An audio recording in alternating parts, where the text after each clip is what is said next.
కాకతీయ సామ్రాజ్యం తెలంగాణ ప్రాంతం 12వ శతాబ్దం నుంచి 14వ శతాబ్దం వరకు కాకతీయుల పరిపాలనలో ఉంది.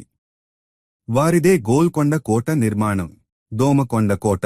ఈ కోట నిజాముల కాలంలో నిర్మించబడింది మరియు ఇక్కడ బాలీవుడ్ చిత్రాల చిత్రీకరణ కూడా జరిగింది. మెదక్ చర్చ్ బ్రిటిష్ కాలం సమయంలో నిర్మించబడింది.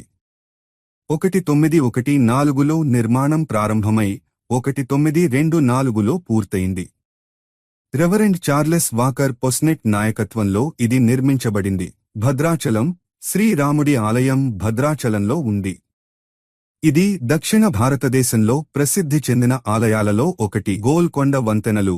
గోల్కొండ కోట చుట్టూ ఉన్న సొరంగ మార్గాలు మరియు వంతెనలు గోప్యత మరియు రక్షణ కోసం నిర్మించబడ్డాయి. సరస్వతి మందిరం బాసర. ప్రపంచంలోనే రెండవ మరియు దక్షిణ భారతదేశంలో ఒకటే సరస్వతీదేవి ఆలయం